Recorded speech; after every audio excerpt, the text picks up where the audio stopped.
بسم الله الرحمن الرحيم الحمد لله رب العالمين والصلاة والسلام على رسول الله اللهم رب اشرح لي صدري ويسر لي أمري واحلل عقدة من لساني يفقهوا قولي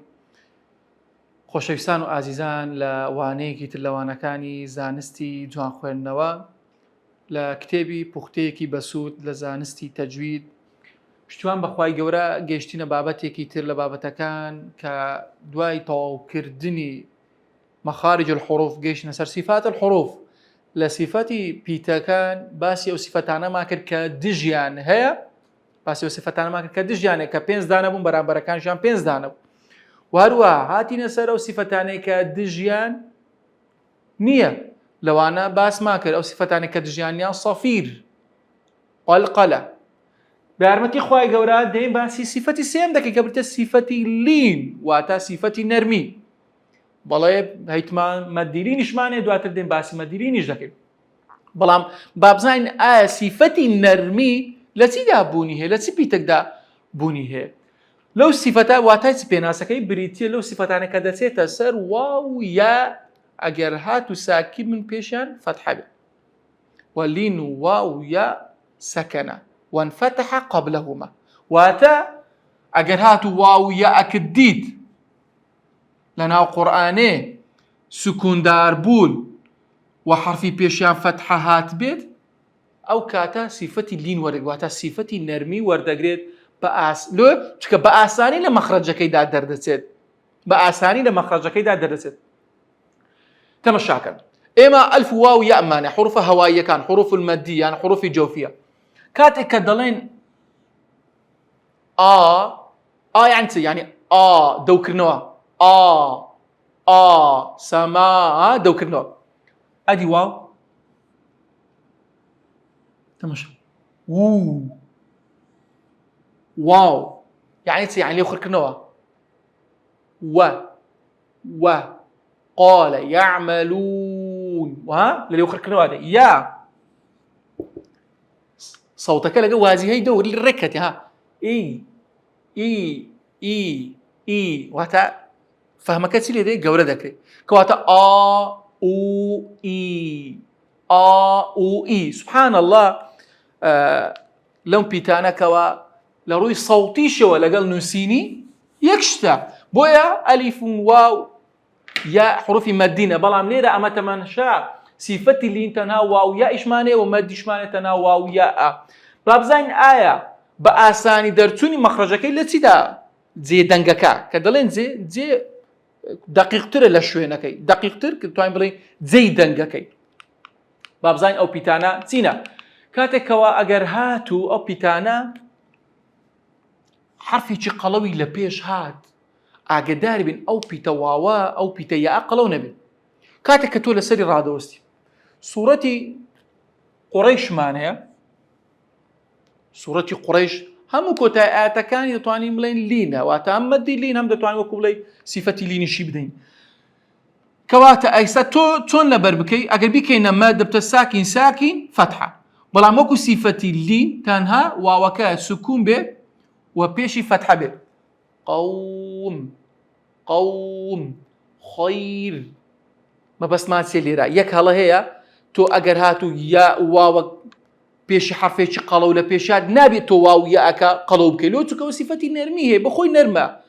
خير نابي خير جوازي هي لصوتك كواتتو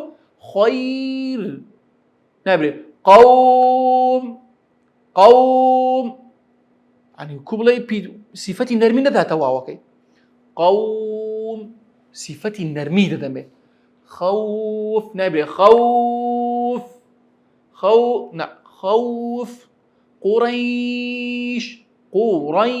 نبي قريش استحس بدكي زيوازي نرمي قريش لقبري قريش جوازيه يعني على صوتك هس بيدكي كوازي آواز بو صفتي نرمي ددينا أو بيت بقول يا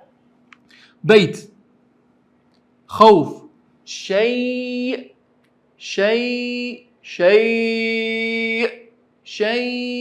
صفتي نرمي ددما ياك أم سورة أجاب إخواني نوا وتدا تطبيقي بكين بسم الله الرحمن الرحيم زۆر کەسێ هەر لە ئاەتێکم غەڵەت دەخوێنیتەوە. ئیلاف قوڕیش، ئیلاف قوڕیش، لإيلاف قريش، أو ملاحظة زور مهمة، لإيلاف قريش. وشيء قريش صفة اللين تدا لتي يأك معنى سكونة بيشيسيا قورة فتحة بهوي الرعكنا بتوب يا أقلوكي بري قريش لإيلاف قريش لإيلاف قريش نرميك يا أكبر نيوخل إيلافهم رحلة ريح كسره رحلة الشتاء والتي صيف يا معنى لنتدابي بله صيف يا معنى سكونة بيشي فتحة والصيف نبري والصيف زعوازي هي لصوتك ولا دبر فليعبدوا رب هذا البيت أجداري بين بيت سكون يا كبيشي فتحة كواتلين طيب أجر هاتو إيرش ما كده سكون كادي كينا مديلين دو توار شش دريج ذكرت لما دكان باز ذكي طيب بيت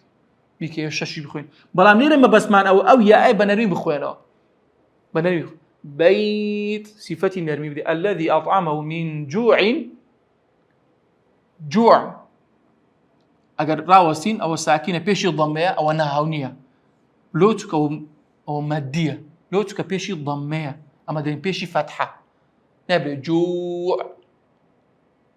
جوع مدلينا صفة لينان وآمنه من خوف إسا خوفها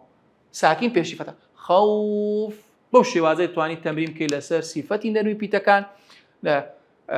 والليل إذا يغشى والليل شيء الليل يا أكيد ده ساكنة بيشي فتحة نبي والليل إذا يغشى والليل نرميكو والليل إذا والليل صوتي نرمكو لكاتي دربريني بيتكاني ويا سكن وأجرهاتو أوانا سكون بون وبيشي فتحة به ذا دتينا سر صفتي كتير للصفات كان أو صفتي انحرافة صفتي لاربونوا لاركردن لا دان لمخرج يعني للصفات بريتلا لا داني دنجي بيت واتد بيتكل لا دكوي لبر أويت رويشتني دنك بطاطي واتد دنجك بطاطي لشوين خوي ناروا ذا أم صفتا تنها للام رأيه ما مستا خلافك بالي خلافك هندك دلين لا دان تنها لصوت لدنك هندك شي دفرمون لا دان تنها لمخرج لو بيدن صفتي انحرافية يعني تنها لمخرجك لا يدا هندك لنا تنها لصوتك لا داني هي لهوايك بلام أصح لهرد شوين لا داني هي هم لمخرج لا داني هي هم لصفة لا داني هي بوي أم لحظة مهمة أقداري لادان تنها لدنيا بلكو لدرسشة واتال لمخرجكش لادانية تون لمخرج بو من اللام لاداني هي لمخرجك لبو لاي حرف النوني و رائش لاداني هي لبو زيادة لبو مخرج اللام ادي لصوتك لاداني هي تمشى لصوت لاداني هي لام بخوي حواياك لنا وراسي زبان دي لا دا لبوتا نشتكاني زبان لا دانا لو لا ال لا دان لدنگكي واتا هواك كاتك كدي لدم للرازنا تدري لو لا دا الحمد لا دان بوشي وازي لا دان لصوتك لا داني الرأي بخوي صوتك دبي لو لا ابي بلام ديتا ناو راسي زبان ليرة ديتا دري أول لا دانيتي أر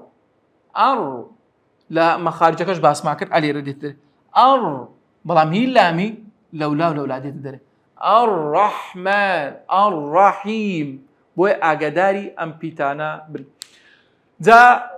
لا دان لمخرج لا دان لصفة لصوتك أو كات صفتي لا داني خوي الحمد لله رب العالمين تتواني تطبيقي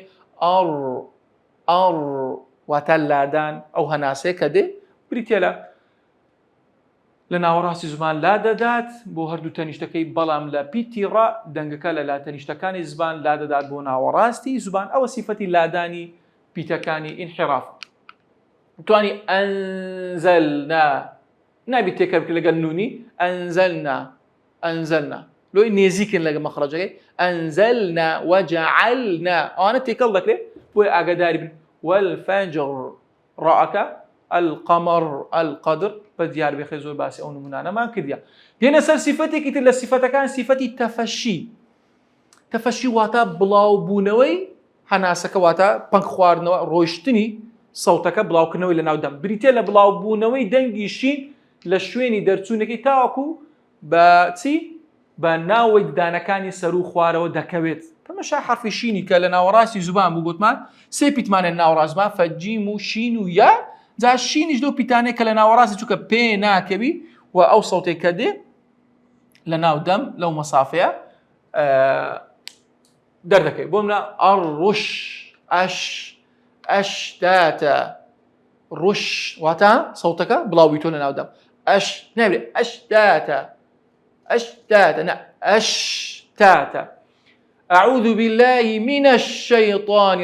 أعوذ بالله من الشيطان الرجيم صفة الشينك تفشكم لساندو أعوذ بالله من الشيطان الرجيم شينك بلاوكوا أعوذ بالله من الشيطان واتب عزلي سمكة ما دام السكونة عزلي سمكة هاجر هاتو الشد دايو أشتاتا الشاكرين صفة تنها تفشي لشيني داهي واتاب الله أبو نويس صوتا إن الله اشترى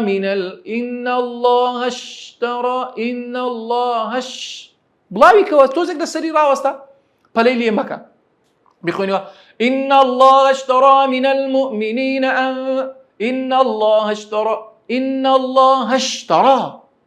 توزيك لسري بمينيو با صوتك بطواتي لناو دم بلاو بيتو صفتي تفشي تنها لا شيني دابوني هي واتا انتشار واتا بلاو بونو فراوان بوني صوتك لناو دم دا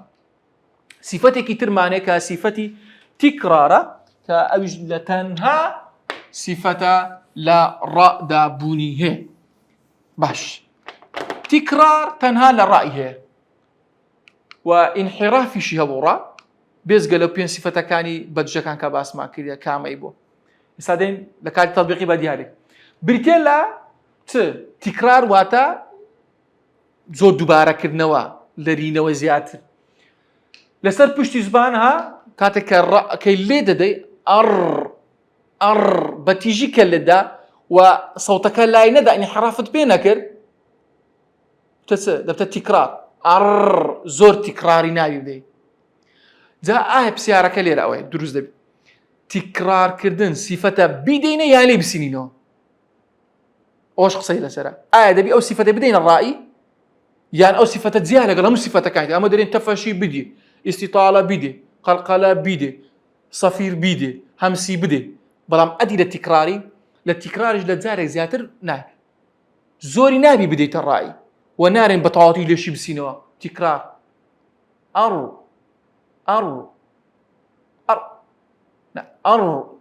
كا بري زورا طاوا واتا وسطيتي وقرين باشترين شتا نابي زيادة رويتي دا بكرد لدوبارة كردنوي سر الزبانة كاتك لبرانبر خوي كددي لو بدوي كردي نابي زور تكرار بكي وبتيجي لي تناتو زمان نويكا هو كي يدير خوش لو تكرار رزقار دبي جوازي لا مراتنا لويا كراس صفتي دوباره بنوي هي كواتا استاتو لا مرا هم صفته كان وجهك لا صفته جوازا تنها لا را تكراريه بو زانيان دفربون رحمه خوالي بجزري دري اگر هاتو هر صفتك مخارجك يكبو وصفه الشكبي هما صوتي ليه ده وكو صوتي اغجري والدي يعني بالم دكان او انا صوتك وشي ولده يز غورانش بس بلام الا دبي صفتك لو بيته ده هبي جاي بكاتو لبيتكيتر بو لا را مخارجان وهروها لصفتك ليزياتنا لصفتي تكرار كلام تكرارين يا را تكراري هيا بەڵام بە کەمی زۆری نادەینێ. واضحە ئینشاءڵڵا. دێنە سەر نمونەک لە نمونەکان تیکراری زۆر مەدەنە. برێ بخوێنەوە. الرحمن علم القرآن خلق الإنسان. نابري الرحمن علم القرآن أو تن رأى چی زۆرە؟ نا سیفەتێکی کەمی تیکرارەکە. الرحمن تۆزێک سەر زمانەوەیکە خۆ دەستگای. المستقر مستقر غلط. حجر نبتە حجر زۆر ئەوانە ئاگادار بە لۆ لامی نەڕوە یعنی لە زمانەکان بەکاربینی خواریکەوە چونکە زبان وتمان مەخارجەکەی نێزیکە لەگەڵ لامی لام ئەدناها لێ منتەهاها لەو تەرەفەی بوو لە حافەی بوو ڕا لەسەر زبانەکەی و لە تەرەفەکەی لا نەدا یعنی زۆر برێ لامیش لەگەڵ بەکاربین مەخرەجی لامی ئەو ملاحەزەیە. العصر عصر زۆر تیکراری نەکە. القدر الرحمن الرحیم بەو شێوازە دەتوانی ئاگاداری ئەم پیتەبی کاتێک کە سەرە زوبان لێ دەدەیت ئەم سیفەتە تەنها لە ڕابوونی هەیە. کەواتە ئێستا دەتوانین سیفەتی ڕابژمێرین کە ڕا زۆرترین سیفەتی هەیە کە 7 سیفەتی بەتەنها هەیە. تاکە پیتە لەناو هەموو پیتەکان 7 سیفەتی هەیە. باقی پیتەکان کە هەیە 6 هەیە 5 هەیە بەڵام ڕا زۆرترینیانە لەبەرەوەی تیکراری و ئینحرافیشی هەیە. تیکرار و ئینحرافیشی هەیە. ئەم سیفەتە دەبێت خۆتی لێ بپارێزی و لێ دوور بکەیتەوە نەک ئەنجامی واتە ئەنجامی بدەیت واز لێ نەهینانی. دەچینە سەر سیفەتێکی تر لە سیفەتەکان کە سیفەتی ئیستیطالەیە. ئیستیطالە تایبەتە بە حرفی ضاد والضاد نستفیل واتە ضاد سیفەتی ئیستیطالەی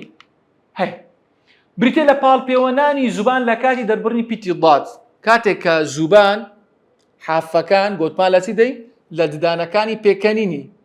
کاتێک کە لێکماندا بە زەخت لە کۆتایی دەمەوە تاوەکو پێشەوە ئەو مەسافەیە هەلوێ پێ ئیستیطالە درێژ بوونەوە تا پێشەوەی دەم سەری زبان دەنووسێ بە ڕەگی دوو ددانی پێشەوەی سەر و واتە هەواکە لە ناو دەم پەنگ دەخواتێت کە سیفەتێکی تری هەیە بوو سیفەتی ئیطباق بوو و سیفەتی ئیستیعلای هەیە و هەرچی سیفەتی بەهێزەیە لە پیتی ضاددا بوونی هەیە. بۆیە واتە درێژ بوونەوەی سەوت کاتێک کە زوبان لێرەنا سەوتەکە ئەلی ڕاتاوەکو ئێرە بۆ نمونە درێژ دەبێتەوە لە دەم و پەنگ دەخواتەوە لێرە لە ناو دەم کە تطبیقی دەکەین بۆ زیاتر ئاشنابی. بعض فض ضالين أرض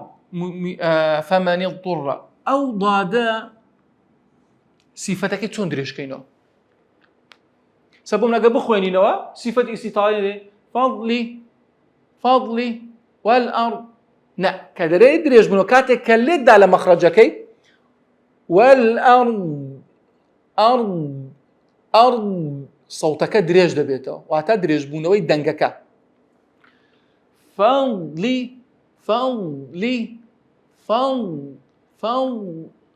تۆزێک سەوتەکە لە ناو دەم دەمینێتەوە و پەنگ دەخواتەوە. جا لەو شەی ضالین چەند جارش کە باسمان کردیە لە خوێنەوەی سوڕەتی فاتحە لەبەر ئەوەی ساکینە دواتریش بە فەتحە هاتیە کە شەدەیە وەلە